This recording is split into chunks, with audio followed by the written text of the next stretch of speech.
Welcome to কাহানিয়া, যেখানে আমরা প্রত্যেক সপ্তাহে বেশ কিছু নতুন গল্প আপনাদের সামনে আনব। আজকের গল্প নারায়ণ গঙ্গোপাধ্যায়ের লেখা দাম। বাংলা সাহিত্যের অন্যতম জনপ্রিয় সাহিত্যিক হলেন নারায়ণ গঙ্গোপাধ্যায়। অবিভক্ত বাংলার দিনাজপুরে তিনি জন্মগ্রহণ করেন। কলকাতা বিশ্ববিদ্যালয় থেকে এমএ পাশ করার পর তিনি জলপাইগুড়িতে কলেজে অধ্যাপনা শুরু করেন। পরবর্তীতে তিনি সিটি কলেজ এবং কলিকাতা বিশ্ববিদ্যালয়ে অধ্যাপনা করেন। তিনি কলিকাতা বিশ্ববিদ্যালয়ের একজন অত্যন্ত জনপ্রিয় অধ্যাপক ছিলেন। সাহিত্য জগতে তিনি বহু মানিমণিক্যর জন্ম দিয়েছেন। তার সাহিত্য কাজের মধ্য দিয়ে রয়েছে অসংখ্য নাটক, উপন্যাস, ছোট গল্প এবং প্রবন্ধ। আজকে আমরা তার ছোট গল্প দাম নিয়ে কথা বলব। আসুন শুরু করা যাক। স্কুলে কি বিভীষিকায় না ছিলেন ভদ্রলোক।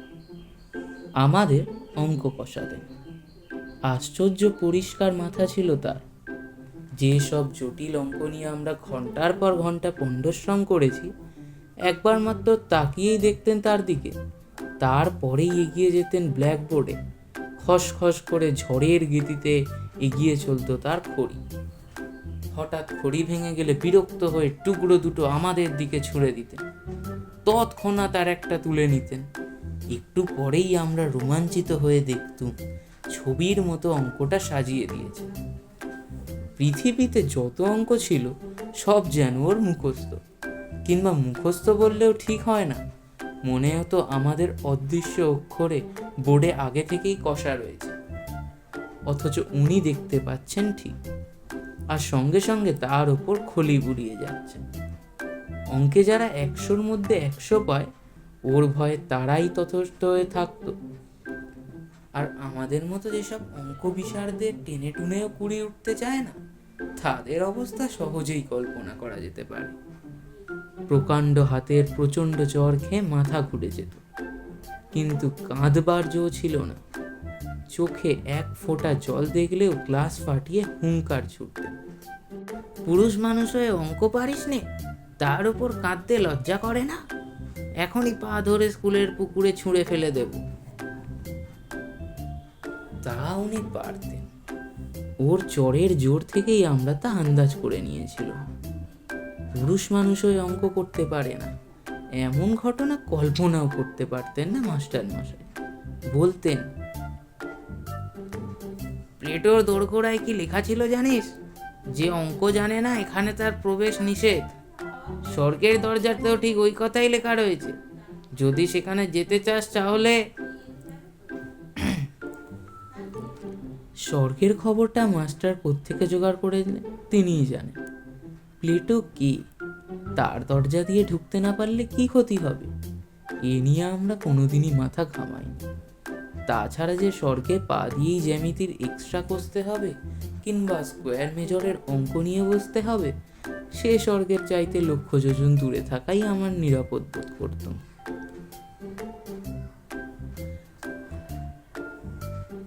ম্যাট্রিকুলেশনের গণ্ডি পার করে অঙ্কের হাত ধরেই রেহাই পেলুম মাস্টার মশাইয়ের হাত থেকেও, কিন্তু অঙ্কের সেই বিভীষিকা মন থেকে গেল না। এমএ পাশ করার পরও স্বপ্ন দেখছি, পরীক্ষার লাস্ট বেল পড়ো, অথচ দু একটা অঙ্ক আমার মিলছে না। মাস্টার মশাই গার্ড হয়ে আমার সামনে এসে দাঁড়িয়েছেন, দু চোখ দিয়ে তার আগুন ঝরছে, দাঁতে দাঁতে ঘষে বলছেন,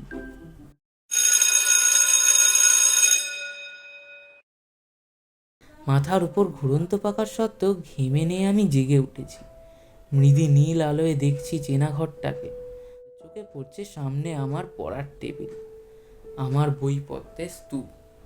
গভীর তৃপ্তির সঙ্গে ভেবেছি, এখন আর আমাকে স্কুলে অঙ্ক কষতে হয় না, আমি কলেজে বাংলা পড়াই। একদিন একটি পত্রিকার পক্ষ থেকে ফরমাশ এলো, আমার ছেলেবেলার গল্প শোনাতে হবে। আমি জানালুম, লেখক হিসাবে আমি নিত্যন্তই সামান্য ব্যক্তি, আমার ছোটবেলার গল্প কারোর কোনো কৌতূহল নেই। তাছাড়া এমন কোনো স্মরণীয় ঘটনাও ঘটেনি যে আসর করে তা লোককে শোনাতে পারি। কিন্তু কর্তৃপক্ষ ছাড়ল না।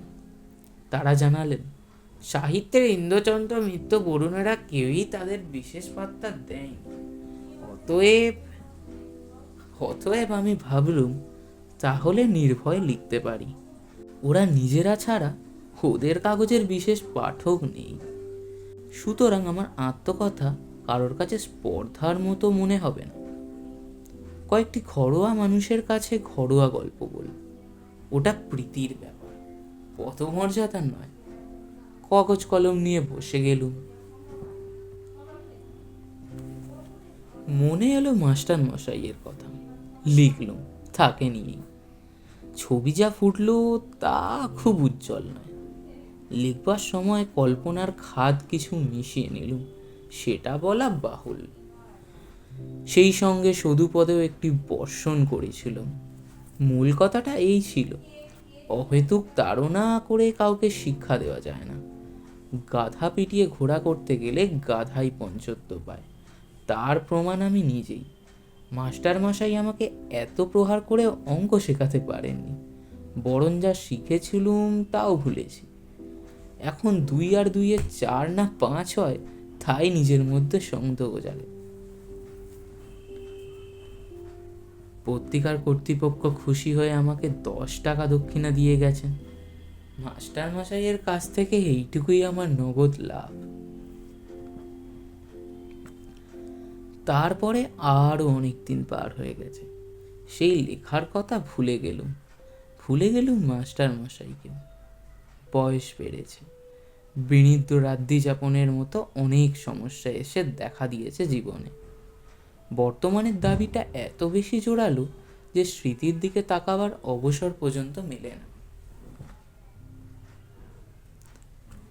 এমনি সময় বাংলাদেশের এক প্রান্তের একটি কলেজ থেকে ডাক এলো, ওদের বার্ষিক উৎসব, অতএব আতিথ্য নিয়ে যেতে হবে ওখানে এবং বক্তৃতা দিতে হবে। এইসব উপলক্ষে বিনা পয়সায় বেশ বেড়ানো যায়। তাছাড়া কলকাতা থেকে কেউ বাইরে গেলে তার রাজোচিত সম্বর্ধনাও মেলে। এখানকার চড়ুই পাখিও সেখানে রাজহাঁসের মতো সম্মান পায়।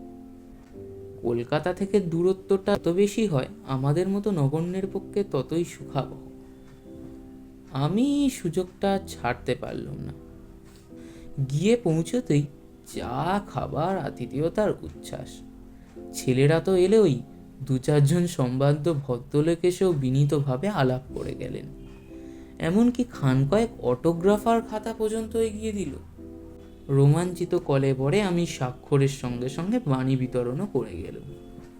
ব্যক্তি হিসাবে আমি যে এত মূল্যবান, এর আগে কে ভেবেছিল সে কথা। সভায় জাঁকিয়ে বক্তৃতা করা গেল। রবীন্দ্রনাথ থেকে 12টা উদ্ধৃতি দিলুম। কার একটা ইংরাজি কোটেশন চালিয়ে দিলুম বার্নার্ড শর নামে। শেষে দেশের তরুণদের নিদারুণভাবে জাগ্রত হতে হবে যখন টেবিলের একটা প্রকাণ্ড কিল মেরে বক্তৃতা শেষ করলুম, তখন অল্পের জন্য ফুলদানিটা রক্ষা পেল। আর হলো ফাটানো হাততালিতে কান বন্ধ হওয়ার জন্য। বুড়ো প্রিন্সিপাল পর্যন্ত মুগ্ধ হয়ে আমাকে বললেন, ভারী চমৎকার বলেছেন আপনি, যেমন সারগর্ভ তেমনই সুমধুর। আমি বিনীত হাসিতে বললুম, আজ শরীরটা তেমন ভালো নেই, তাই মনের মতো করে বলতে পারলাম না। পাশে দাঁড়িয়ে থাকা ছেলেরা বিস্ময়ে চোখ কপালে তুলল। শরীর ভালো নেই তাতেই এরকম বললেন স্যার? শরীর ভালো থাকলে তো, অর্থাৎ প্রলয় হয়েছে তো। আমি উদার হাসি হাসলুম, যদিও মনে মনে জানি এই একটি সর্বাত্মক বক্তৃতাই আমার সম্বল। রবীন্দ্র জন্মোৎসব থেকে বন মহোৎসব পর্যন্ত এটিকেই এদিক ওদিক করে চালিয়ে দিই। স্তুতিতে স্ফীত মনে চায়ের পেয়ালায় চুমুক দিয়েছি। এমন সময় একটি ছেলে এসে খবর দিল, এক পুরো ভদ্রলোক আমার সঙ্গে দেখা করতে চান। প্রিন্সিপাল বললেন, বেশ তো, ডেকে আনো এখানে। ছেলেটি বললেন, তিনি আসতে চাইছেন না, মাঠের বাইরে দাঁড়িয়ে রয়েছেন। আমার বক্তৃতায় নিশ্চয়ই কেউ অভিভূত হয়েছে, আমাকে অভিনন্দন জানাবেন। এই অভিজ্ঞতা আগেও হয়েছে, সুতরাং দাক্ষিণ্য পুলকিত চিত্তে আমি বললাম, আচ্ছা আচ্ছা চলো, আমি যাচ্ছি। হলের বাইরে ছোট্ট একটা মাঠ, তরল অন্ধকারে ঢাকা। এত আলো থেকে বেরিয়ে এসে প্রথমে ভালো করে কিছু দেখতেই পেলাম না। তারপর চোখে এলো মানুষটিকে। কুঁজো লম্বা চেহারার, মাথা সাদা চুলগুলি চিকমিক করছে। ডাকলেন, সুকুমার। আমি চমকে উঠলুম। এখানে কেউ আমার নাম ধরে ডাকতে পারে, সেটা যেমন আশ্চর্য, তার চেয়েও আশ্চর্য এই গলার স্বর। আমার মনটাকে অদ্ভুতভাবে দুলিয়ে দিল। স্মৃতির অন্ধকার থেকে এক ভয়ের মৃদু শিহরণ আমার বুকের ভিতর দিয়ে বয়ে গেল। আমাকে চিনতে পারছো না সুকুমার? আমি চিনেছি। ভয় পাওয়ার অর্থটা বুঝতে আর বাকি নেই। ওই ডাক শুনে ছেলেবেলায় বহু দিন আমার গায়ের রক্ত হিম হয়ে এসেছে। জানি এখনই একটা ভয়ঙ্কর চড় আমার পিঠের উপর নেমে আসবে। সেই ভয়টার কঙ্কাল লুকিয়েছিল মনের চোরা কুঠুরিতে। ওই স্বর বিদ্যুতের আলোর মতো তাকে উদ্ভাসিত করে তুলেছে। আমার মাথা তখন ওর পায়ে নেমে এলো। মাস্টার মশাই, আপনি? মাস্টার মশাই বললেন, বেঁচে থেকো বাবা, যশস্বী হও। রিটায়ার করার পর এখানে এসেই মাথা গুঁজেছি, বাড়ি থেকে বেরোই না। আজ তুমি বক্তৃতা করবে শুনে এসেছি। খুব ভালো বলেছ সুকুমার, খুব খুশি হয়েছি। আমি কিন্তু খুশি হতে পারলুম না। বিজ্ঞানের ছাত্র ছিল মাস্টার মশাই। বুদ্ধিতে ছুরির ফলার মতো ঝকঝক করত চোখ। আজ আমার বক্তৃতার ফাঁপা ফানুস দিয়ে যদি ওকে ফোলাতে পেরে থাকি, তাহলে সেটা আমার কৃতিত্ব নয়, ওর মনেরও বয়স বেড়েছে বলে। অপরাধীর মতো চাইল, না স্যার, আপনার সামনে। মাস্টার মশাই আমাকে বলতে দিলেন না। তোমরাই তো আমাদের গর্ব, আমাদের পরিচয়। কিছুই দিতে পারিনি, খালি শাসন করেছি, পীড়ন করেছি। বলতে বলতে জামার পকেট বের করলেন শতচ্ছিন্ন এক জীর্ণ পত্রিকা। একদিন আমার ছেলে এইটে আমাকে দেখালে, পড়লে আনন্দে আমার চোখে জল এলো। এতকাল হয়ে গেল, তবু সুকুমার আমাকে মনে রেখেছে, আমাকে নিয়ে গল্প লিখেছে। সকলকে এই লেখা আমি দেখাই, বলি দেখো আমার ছাত্র আমাকে অমর করে দিয়েছে। মুহূর্তে আমার জিভ শুকিয়ে গেল। লজ্জায়, আত্মগ্লানিতে আমায় মাটিতে মিশে যেতে ইচ্ছা করলো। একটা কিছু বলতে চেষ্টা করলুম, কিন্তু মুখে কথা ফুটল না। মাস্টার মশাইয়ের গলা ধরে এসেছিল। একটু চুপ করে থেকে বললেন, কি যে আনন্দ হয়েছে সুকুমার, কি বলবো। তোমার ওই লেখাটা সব সময় আমার সঙ্গে থাকে। তো একজন বলে, যেমন দৌড়ে দৌড়ে মারতেন তেমনই বেশ শুনিয়ে দিয়েছে আপনাকে। আমি বলি, শোনাবে কেন, এত শ্রদ্ধা দিয়ে লিখেছে। আর সত্যি তো, অন্যায় যদি করে থাকি, ওরা ছাত্র, ওরা সন্তান, বড় হলে অন্যায় আমার শুধরে দেবে বই কি। জানো সুকুমার, আনন্দে তোমাকে আমি একটা চিঠিও লিখেছিলুম, কিন্তু পাঠাতে সাহস হয়নি। তোমরা এখন বড় হয়ে গেছো, এখন। আর বলতে পারলেন না। আবছা আলোটায় এখন অভ্যস্ত হয়ে উঠেছিল। দেখলুম মাস্টার মশাইয়ের চোখ দিয়ে জল পড়ছে। মনে হলো স্নেহ, মমতা, ক্ষমার এক মহাসমুদ্রের ধারে এসে দাঁড়িয়েছি। সেই স্নেহ কোটিমণি মাণিক্য দিয়ে যার ভাব হয় না, সেই মমতা যার দাম সংসারের সব ঐশ্বর্যের চাইতে বেশি, সেই ক্ষমা কুবেরের ভাণ্ডারকে ধরে দিয়েও যা পাওয়া যায় না, আমি তাকে 10 টাকায় বিক্রি করেছিলুম। এ অপরাধ আমি বইব কি করে? এ লজ্জা আমি কোথায় রাখব?